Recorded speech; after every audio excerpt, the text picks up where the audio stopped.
waste my God, mother. You be serious to my brother.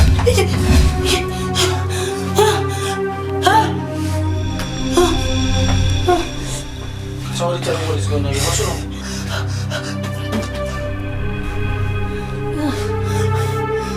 It's okay. Sir. And yeah, it's okay. Jen. Sir. Jen. Sir. It's okay. This is crazy. And I would be here. You know, we'll do it best, man. It's okay. Sir. So, you not call you to know what they're busy. You want to blame your mom? You want to go here? Hey!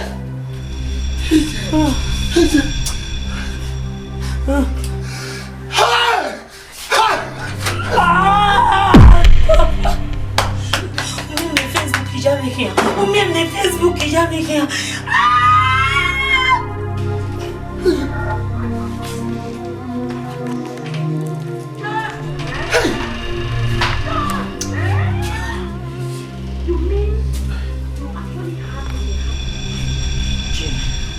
Ça. Few days to your marriage. What are the big on me, baby? Et Facebook aussi, mes filles, non.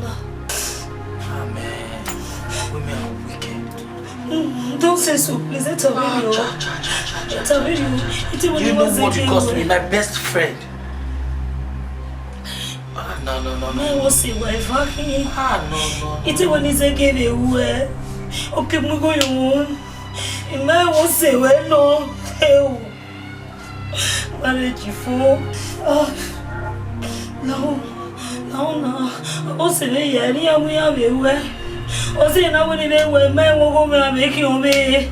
No. It's okay. One more minute. If you have fair no review le no.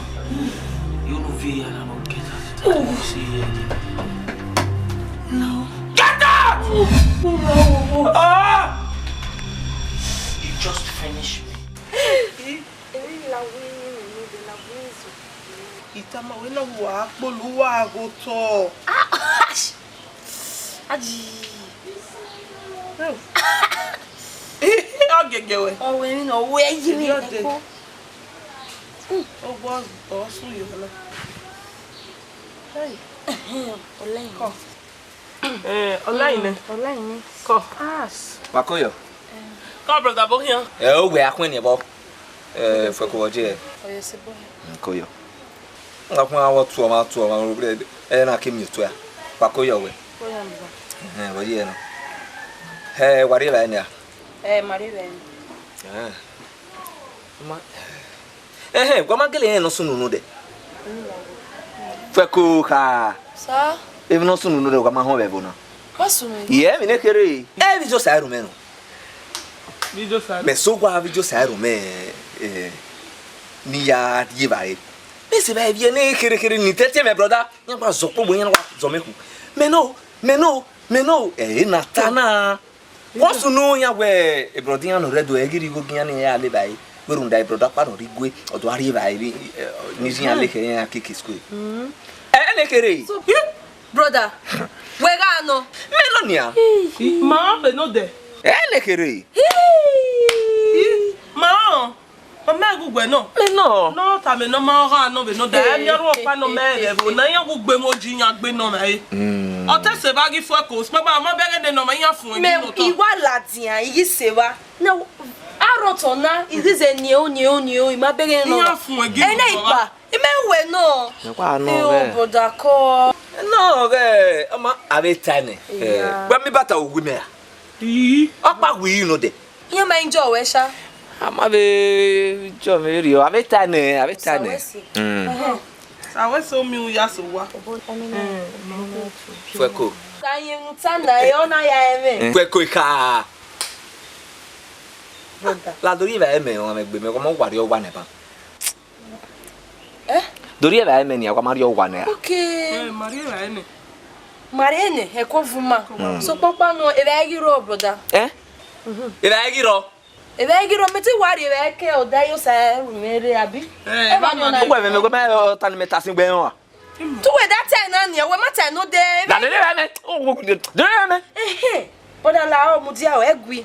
no we na rive enu na rive enu we carry we wana igale uwe bi agule bae izegbe gale uwe bi zegbe agule bae me wo to bo hia le bae nu hia o yi man die bae ya no rowa ya le we magi bungbe o ume bungbe zegbe ale wo fi bungbe o ororo bungbe o boda la wo la ko ninu le bae imeza gere o ye ba bore bata be jo ni me so be la ko ni me le bae ero na goji brother go ga menu go alo ogwa ni malere ebe na le ugbeso abi bia unsa ni do awin na be ugborin yan bodo ni yan be se ma be mi be ri eniyan bo ta gbe na gi le ba enu obe ba tele na bagi e menu gwa ya tadi ma ya ri obo le lu na wo gi o mo ana wo e ro gwa na wo gbe na ile ba enu ya le ugbe bi agule ifoko ale ugbe bo gule ba hin we na ya e na ita ina gwe zembo ita ina gwe zembo amu we dia izegbe manaje kwa na we kale ba ni me ya izegbe idie na azen o ye ko we ra le jare ona de nwele ugwa ki die ba ye kime ni to ba la ko ni me le ba he fesosi yo ko bo fesosi o yo ko bo ita ma we bo fesosi ba le ba me we gi na da for make no jeve do do egbe mi na ho ege atin oma ni na da for oma be lu gbo na gugba die ba me mi e ba le nu gwa ba e ọ̀ràn àjùgbà gbèrè. Wọ́n mi yà dé. Ìgbé ẹnu gba ìbá ọ̀ràn àjùgbà gbèrè. Pàmò dà fún mi. mo de muja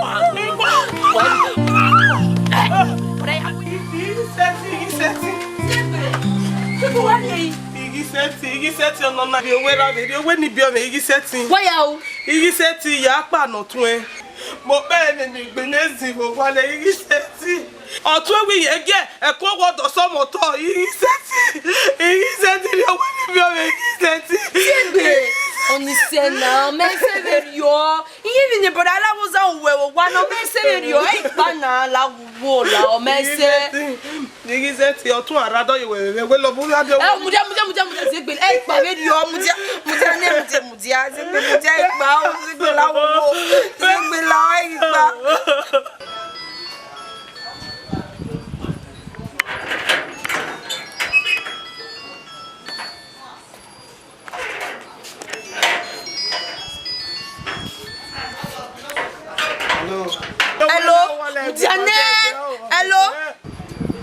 Ai fa ko voye. Kokoda. Omo hawe no yoso. Alawo za mage nwa meri ku yoto. Tete gbo ya logo wa no mage nwa meri ku yoto. Ugwe. Awo kimbe. Wuye gi omo wuye ri we ri wo are do ye we mi enu ade ndo do ri ye wo do. Ibi wuye gi wo we boda alawo za mage gbe o yin gele boda alawo za mi anyi aye me o eye le tete gbe agbo mo hawe ge nwa meri ku yo to le agbe ku wona Ama mo fone. Ni mune okay mie on ta fo ya gu e kwa Hello. e vie Oh la wo ko la wo la e vie ma la wo.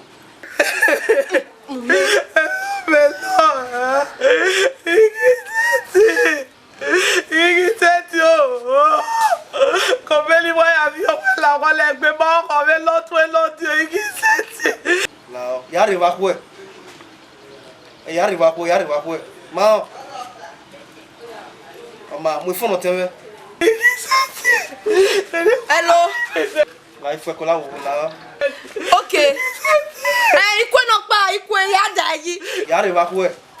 wa de ba ku e zeki aje mu da lowo so me ma me no ya we iye me zeki aje Okay. Riel la wa. la wa bo te me wulu la wa ku e ako re e vie la wo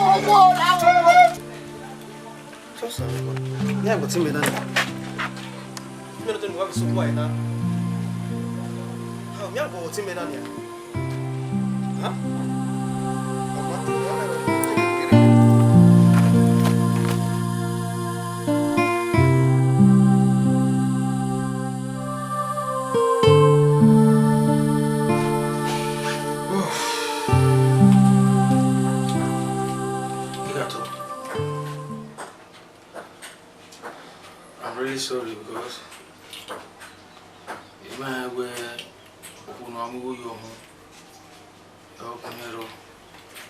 because every now we are chatting, so there are many of them are sending me friend requests.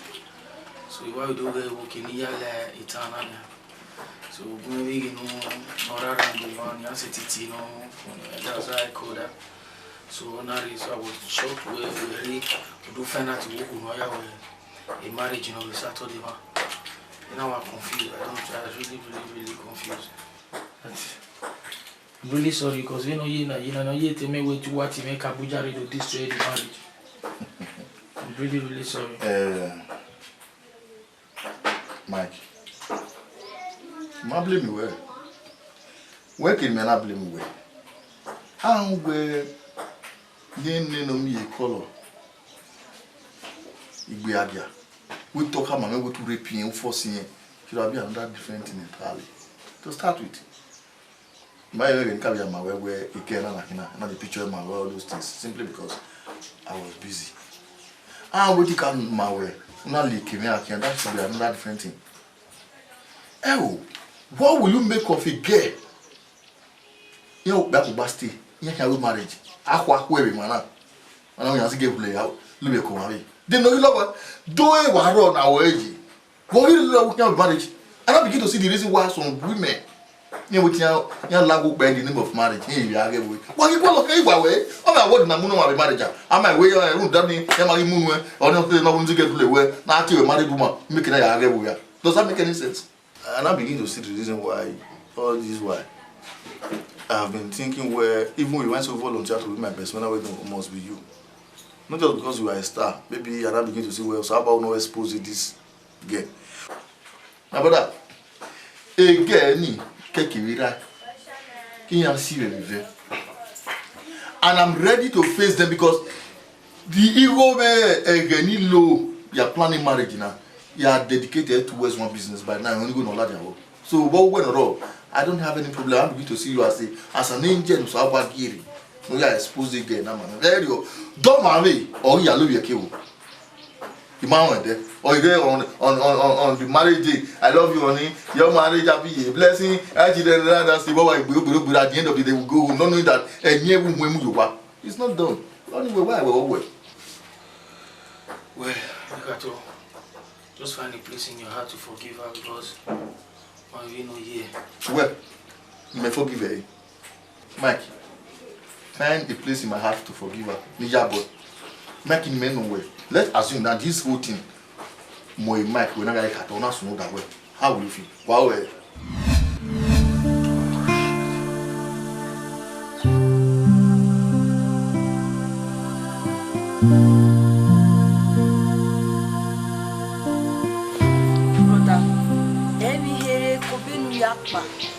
Odala was queen of when one married Buyoto. Oh, where Pakan. Oh, how I wanna wagwe. A man I wanna was a man away. I wanna wagwe. Mel, it okay, no swag bed.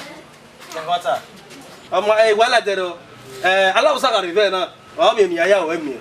What? It's talking about. Allow Saga Rivena. I mean, Yawem. Allow Saga me so quiet now. Zéro tenodion, zéro bé, donc il veut zéro quoi?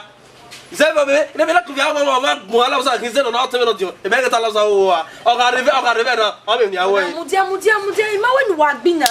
Otano ve na ve one ewe, ma wenu wagbina. So any wa we have, enya woni we tama we. Bon kimbe. Ouais beaucoup Jerry c'est que son de mieux pour ça. Il dit pas pendant. Boda ma wenu wagbina o tenodion no. I don't know what I've been away. That's us in Megado. Et pas de TV, et pas on connaît où on qui boit au Guanaï. Pas on connaît où on qui boit au Guanaï. Encore le vélo, encore vieux fond. Et pas on connaît où vous mettez dans le coup. Vous mettez dans le coup. Qui est vous mettez dans le coup. Jerry Baba oui, il va dire qu'il va se faire, on a bien repéré mais va, à quel moment de biffer au bail. Il va dire comme on a, get out cow. Il a le baby boy. Va aller te crier. Ben mais comment on ça va ouais. Et fais ça c'est là il va bon ton limé. Atu en adio. Geme ma geme na ogu mari oku. Fais ça c'est ogu mari oku. Non la weri oku u kedore. Fais ça c'est. No boka ya zakon. Fais ça c'est na bu on a yo bon ton limé fais ça. Beli koko bo kan ese. O ma ke do re ne nia. E dege we no de ogbe eyan pa yan we ni be ka gbe ni ate chaku is a go. Nene mi is a go. Nigeria is a go. E ma de tu wa ya igbe bo. Wa gbe bo ne wa ya score na is a go. O ma ro bi me. Veni koko wo hase feso si veni kokese. Ugbe we na agbe bo na do. Chaku is a go. Ure no do we ana. Ama wa ya kin be side lo. Nene mi is a go. Wa gbe bo na ni. Nu ya no wo tun no tun. No. How na mu me ro bi feso si. Ama wo bo na di gugu. E kwa le we onye were go na reflect ma. Ama iguma me.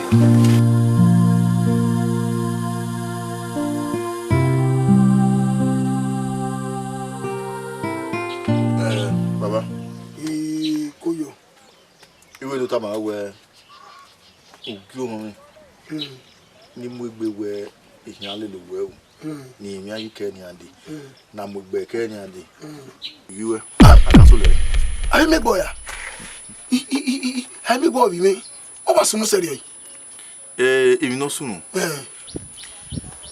Aba wa mo we o no. O ke ga o wa ni duji na. Very. When you are deeper, the mama ne he lost one police ade. If you list even yam with be a Kenya, the only years and what you want. You may say so my dog ukiga one of the Buddha no Doni. The Abu Johnny.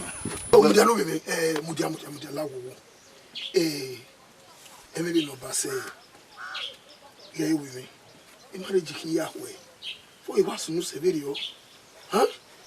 Abadan was semi. Be so get tell Nadia. Ja joy. O mogiamo. Dey ni kemi ro no susu ju a o. No me we. La o ka do gyo me na yitori ni. Na ba kwa ti egbe o be viva. I tie yitori no fo. La o. Ya ke ka me gbe me ni a. We osun. We marriage. Ya kwena na. E marriage ki ga yiwe. Ah? Oni o hobe o. Olowo no ta. Baba do agbada ro no. Ya ye mi ti. Ikegbe oye mi ro ya ikegbe.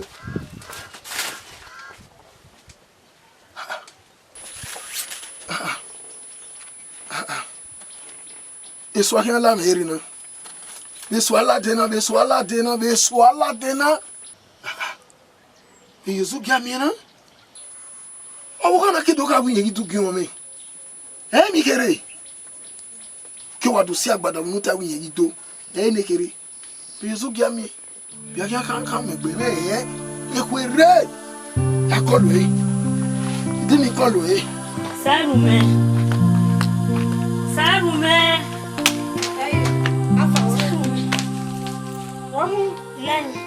What he wants to know? You are fuck up. What happened? Jibi na ma go no pa yak pa wodore. You go make pegbe yin wodore. What's to know? Sarume, what you understand? I explain my way. How you going to be working? Do go in here got to no go no ya bowe. Do go in here I don't know ya bowe la o. You understand? How you going to be working? Hey, we to body go. Oma, go explain, mom. Yes, Baba. Where do we go? Baba, guess. We guess. Where do we go? My wedding card, Baba.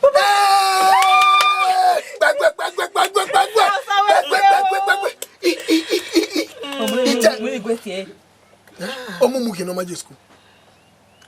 Ni na mi get pressure what you be no. Hey. Omi oye musi. I papa ever wa bi no. Oye musi. Omo so de o Ise Baba. E we na be di opare.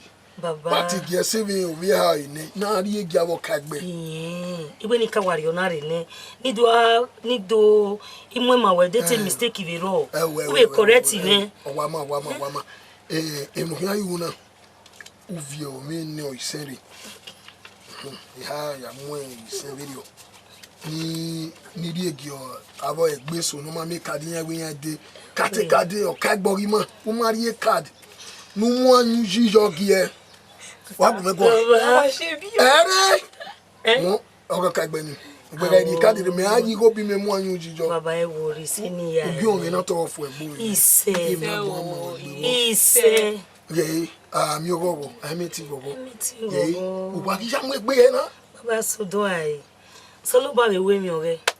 Ba gi eke de me bi e. Agbada eyo ni jo edo. Na di se ni ai 24 years me wa mo ni kipire we. O alo bonare. O alo bonare. U se igbe ni agba le ma fi oyo na ga ho. Agbada ni me ase no na ti e. 20 million in my account yo. 20 million. What? So me rush me ade ba me de ba she. My baby girl. Oh, rush baby.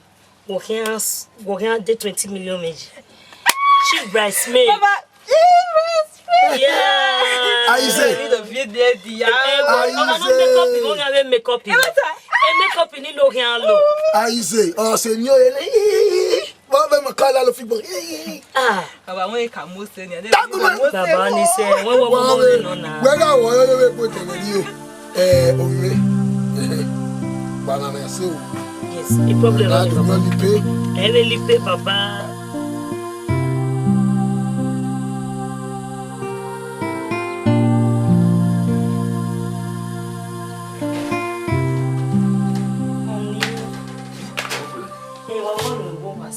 Yeah, good last year, man. I'm moving. We've been I'm in your park here. The Maya is setting a drop you. Johnny, I can't go for me. I won't worry about me. Very, see one back. I live it.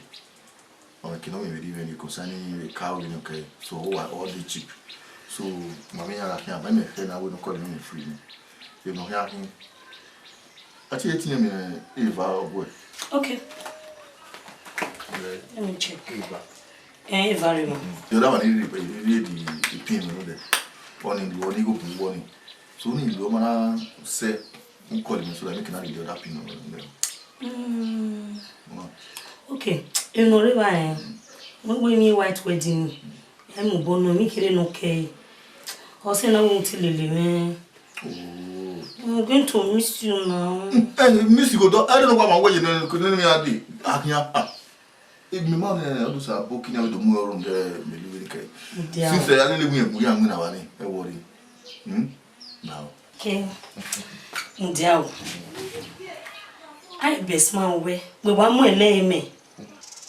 We want to name what A best man we. Mark our name best man out there. Settle down marriage. Yeah, matter now. Hey, disturb boy. Kill where me know that I break record where her third degree or we marriage. Wow. We. Emi amule. Yaro. Only I'm going to miss you now. You miss you? One of my way you know that what I don't understand. Yeah. The stress now, the old dog. I don't want to drive. You know if you motor. Okay. Yeah, there me for me when you do me. Yet if you motor, I don't want tension or stress. Not here where what then? Different I will come and pick you. Are you sure? Yeah. Make a promise. I'll come and pick you now. I don't want to take a car. Okay. Take care, dear. Yeah. Bye-bye. Bye-bye, guy. Ne, gani na oladame Facebook, Instagram, Twitter, all social media. Now take my crest to be. Hello, you. All the money to where? You only and go time away. Walile si Instagram, ele all social media level. Ege bokai na we amnyene. Ena do aso. Ena do ya game. Awo se we ya la do ga ba we e wori. Ni wa we. Sisa me mu go yo bo wa ke go yo bo. Oni ma mi. Ega do na do mi e bo te ba bo yi. Hey, wow, fui. Hey.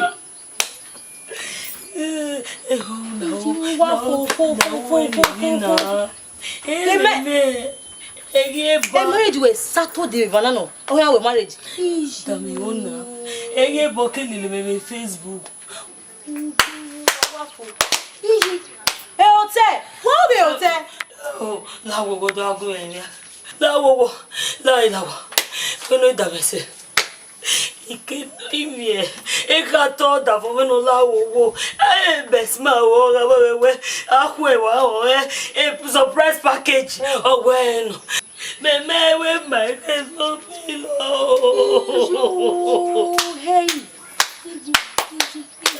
Before marriage for. Marriage for Nala wana na ya ta wo wa. Ila wa. Iba ona na ta wo wa ke iwe. Upon of them. A $1 million. A $1 million. Let's go inside. Back. Young mommy like I don't need my guy for it.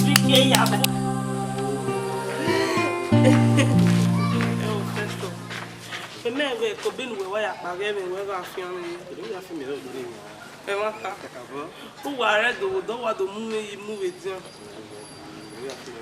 Okay, walking up by your lily way, setting it in one guy, big woman. What's up? That's a good send me.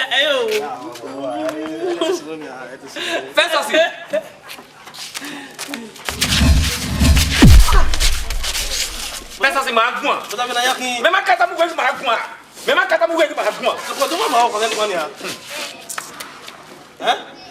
Ele é aquele colo mesmo, eu vou falar. Botar ele já foi. O que ele pode botar veterinário?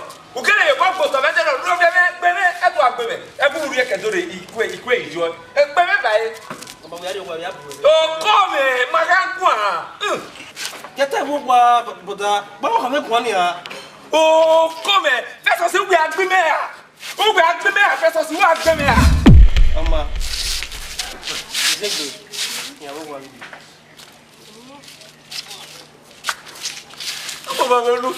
Nous voir son master. Nous voir son master. Attends, à où est là-bas? Où l'aller ya? Hein? Maman, n'est-ce pas toi là? Calme, na quoi total? Total. Ouais, bon, eh oui, ma quoi? Total, ma quoi? Toi, Robert fait ça. Robert fait ça. Nina mwata mkenya. Ya derene ya ta. Total. Bota wewe mwata mame. Ona kama ni kama kwa lapa. Fait ça so we akime. On wewe koto. Oga ide. Oga mo wewe koto la. Oga ide. Owa ma. Ye, igbari ogonu e. Anime. Ibi ogonu e. Anime. Awe. Ba ki se gbe o. Awe. Ki se gbe we fe won ba. Ero bi wa ti we. Ota fo mare ne. Ota fo re ne ya. Oda fo we mare. Ye, de public holiday. Ya mi ni sako we. Girl, my beg I no kwa na public holiday na bossing day. Na bossing day. Uga dame nege. Da we na unwa. Ne gwe hia ya ku wo gbejo no. Gwe ya na ni mege ya tama we ni ya gbe. E fait ça si rien moi. E fait ça rien moi. O we it is gbe. Wa deva wa. Iwo go hia agbo. Anime. O go hia agbo. O we ti aboni me. O ma. Wa gbe o ne ku emu. Ihewe. E fo ye man of your gbe ya pa bi ko.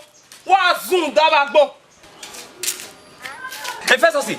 O we to ta ibai. Bota, what's on you? Akewe mi gere ziegbe. Ma mi gbe ni unwa gewe. Awe. It's your me. It's your me.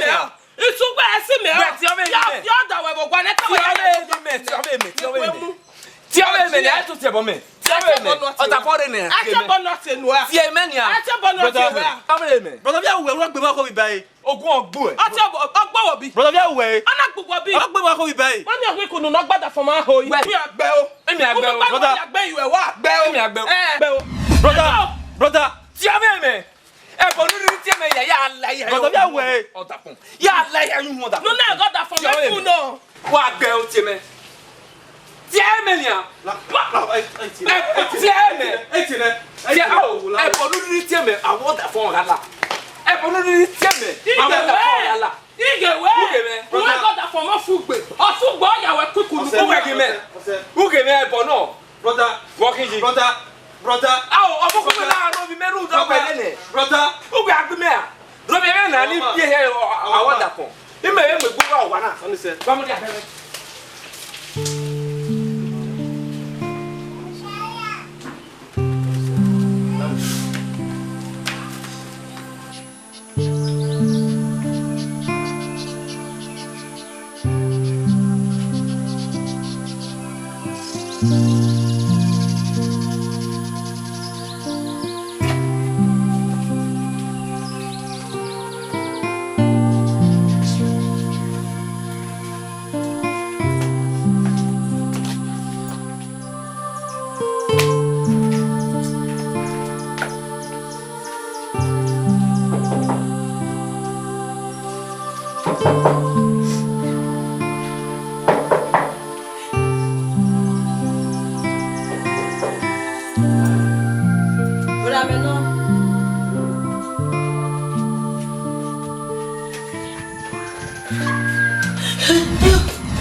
Wagwalo. Palawo. Eh, odi no wa yin abala oke. Pata ma oku ni ewu. Ipata ma mi lawo. Wo se ma de na lawo lawo. We. E voice we ni ho. O ya ran ke kula de. Wa yin no ba man wa.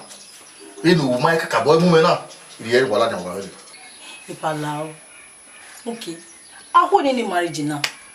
Uwazi gbe ni wa we ni marriage for wa ho e. Wa we for wa ho e. Why you settle any matter lawo lao? Me man understand. Okay, we here bara. Okay, we marriage. Gwanta ma we. Let assume now where me or we na ga me. Egbe me na so that way. How will you feel? Onyo pawo pa. Pawo. Imagine that do me where you disrespect you, it will agbe man now if you like wa. But so you push your job. I will not be treat on. Okay, you respect what. Why you one you can go. No,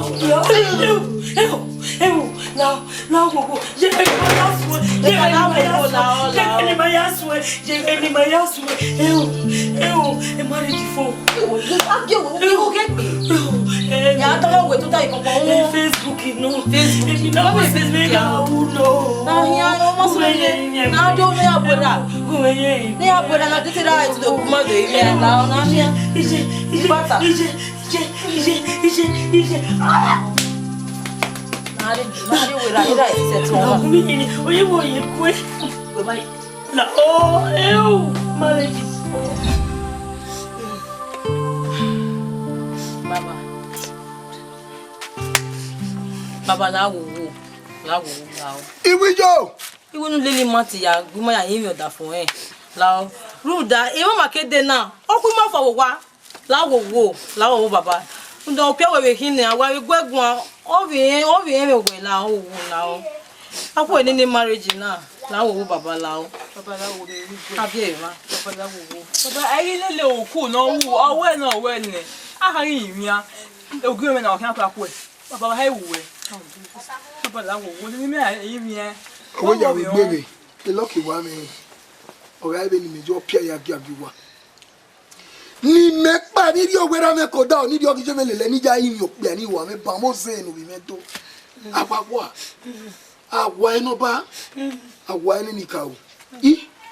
Ero gbajia, wa na ya yin ya. Se ga to bo adi je me lo bi abo. Gbona. Izi ga ni ya do na.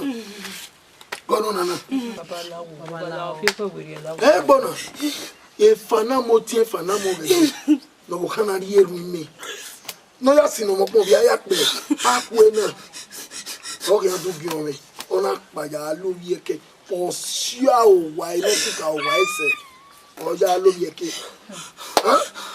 Ha? Oma, pa ga ga ego bona ni. Ewu. We no si o ina yin na ni. We ni do le lu wa ja yin ni wa yi. Aba wo eno pe a. Ori de. Ose we no si ke we se. Olórí eke okunu ki ari ba ku e na o ga ku ya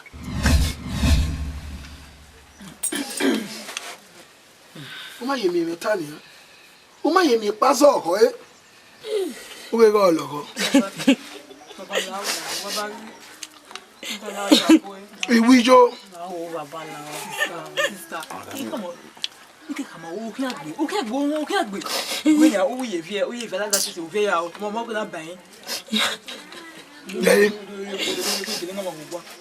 ukwe say ya no di me agbada na wa ese me yi mu ejo bo ti lo wa mi no ma mi e ma la we mo befa ya yan ya jo agbada yi ro ni ye igbere ma David we Vienna eru vie o ma ya do se e da jina e garo wona ni o ga Kenya gume bom e gba mo ri gba una la aga be bolo to we a be mi pa lo bo Ma me je bere oni o.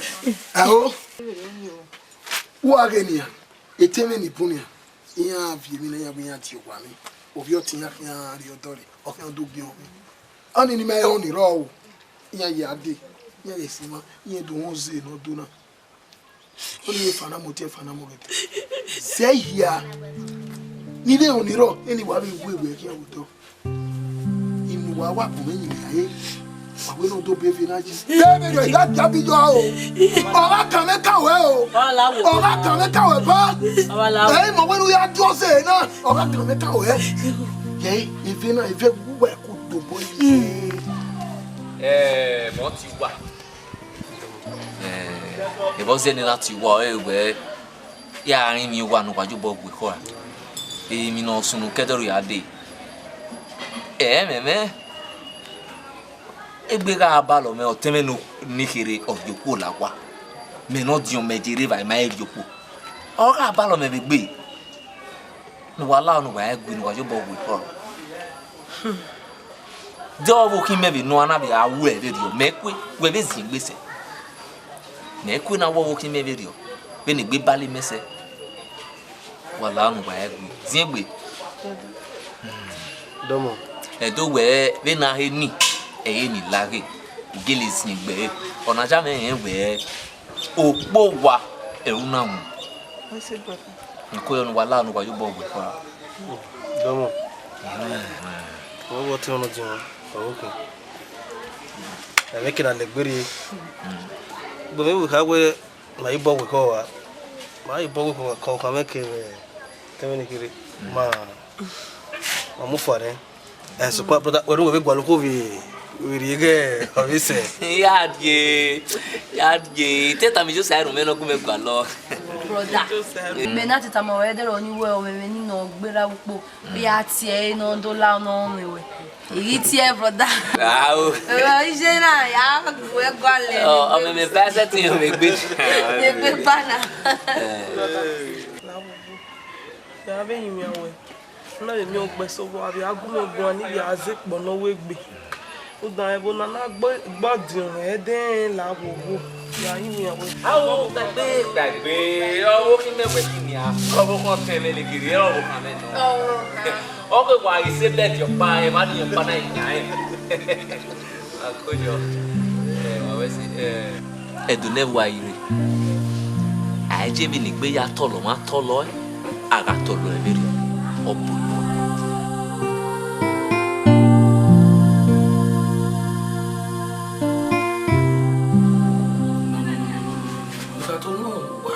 Marriage you not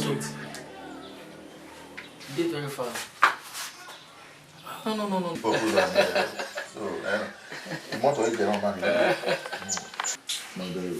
Every best man coming on it. Mi no dia. Mi have break record. I have phone. You offer. You know the my shop. No verse, I don't say no. No silent today, so. Pick up. My bonny pee. So. Action.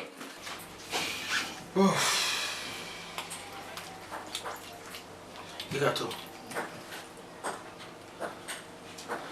I'm really sorry because if I were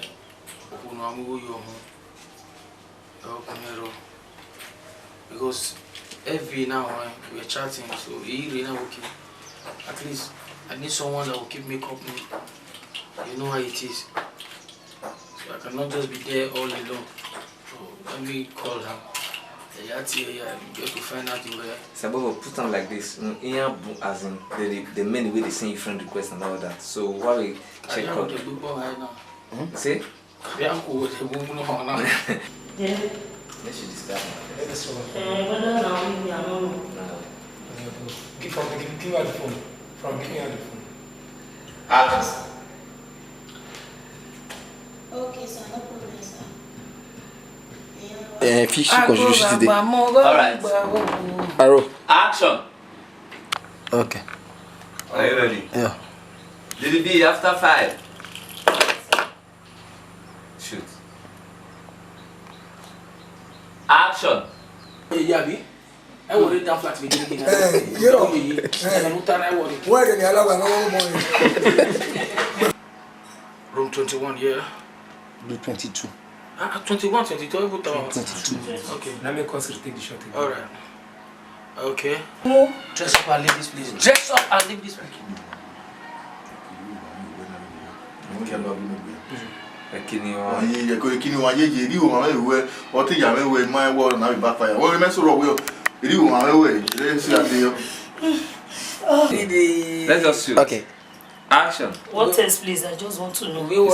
Just that's we'll palm out. We'll palm out of it. Okay. So you know look really. Yeah. Oh baby, I thought I would never meet you all my life. And all those. I'm rolling now. Action. Aba wa me we uno ke ga Oma. Voilà. You say you want that too. No, myself. Okay, guy, Oma, the Eugenia. Very. Really, what deep, the mama ne he lost one police yard. Oh, Finish the line, your best man, finish the line. Best man, you not talk to best man. no. Again, why am you? Hey, you know, why am you now with a man? Okay. One am you? No, Saffron, you're not telling us Saffron your happiness. You, Galilo. Hello, you. All the money to wear. You only good time away.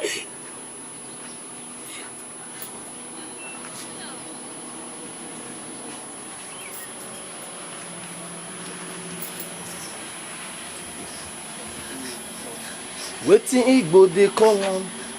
Igbo call am Chineke. This. Oh, yes, sir. Fuck this shit. I'm not microscopy. Action. Microscopy. Iswahili la merina. Biswala dena. Yachini ni geno fi yan. Hey, Azogi. Where you also give me? Flog the fucking motherfucker. Medium. Close. On the level. Yeah. I roll. Action. Well. Ketango say na you go hold there. Yeah. Wait. Pick up. Action.